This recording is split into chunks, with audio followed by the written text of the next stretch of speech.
Assalamualaikum warahmatullahi wabarakatuh. Perkenalkan nama saya Putra Aksara Madani dari MPM 2403 1024 0007. Dari kelas A, di sini saya akan menjelaskan produksi silitol melalui fermentasi mikroba dari biomasa lignoselulosa. Oke, mungkin lanjut aja ke selanjutnya, yaitu apa itu silitol.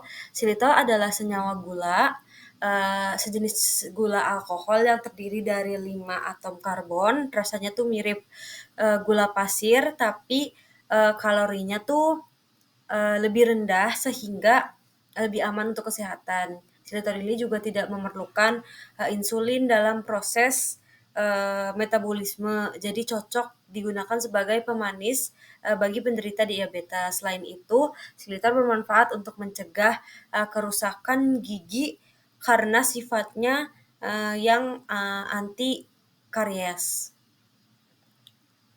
Lanjut, proses produksi silitol terdiri dari beberapa tahap. Pertama, bahan lignoselulosa seperti tongkol, jagung, atau bagase harus di pre-treatment, yaitu dihancurkan dan diproses supaya strukturnya lebih mudah dipecah. Tahap berikutnya adalah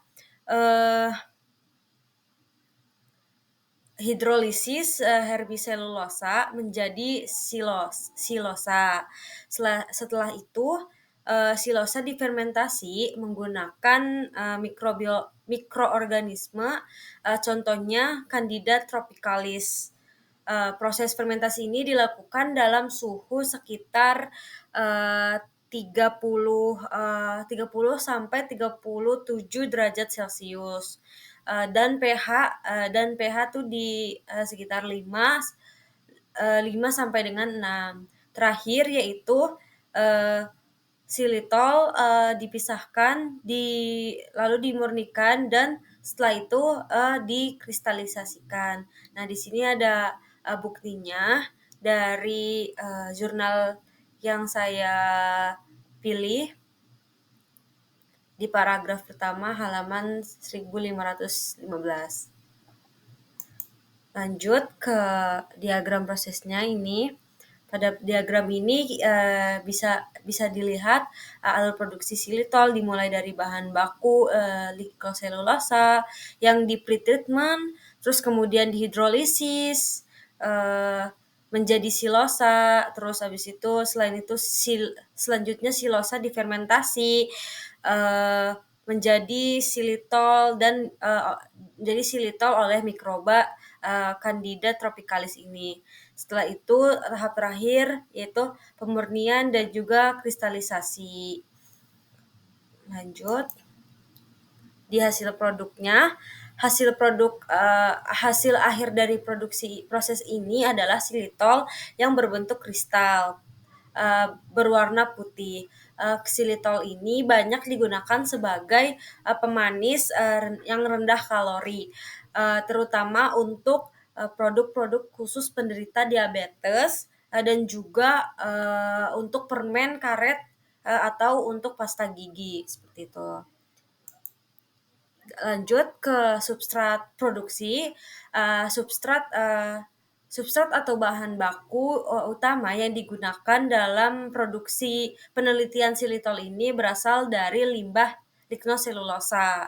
Contohnya tuh pada tongkol jagung, bagase, atau ampas tebu, kulit kayu, dan juga serbuk gergaji seperti itu.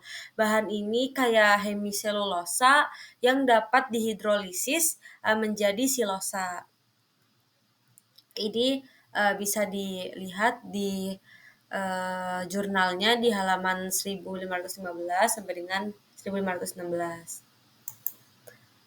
Lanjut di mikroorganisme. Nah, mikroorganisme yang digunakan untuk fermentasi silosa ini menjadi silitol biasanya itu berasal dari genus Candida. Yang paling sering dipakai adalah Candida tropicalis karena mikroba ini mampu menghasilkan silitol dengan hasil yang tinggi seperti itu. Lanjut,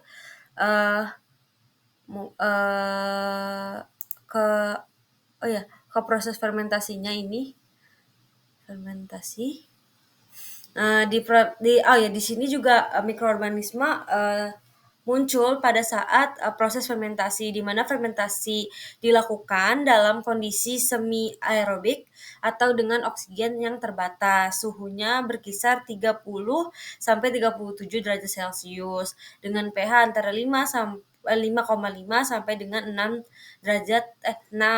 Lama, fermentasinya itu sekitar 1 sampai 3 hari,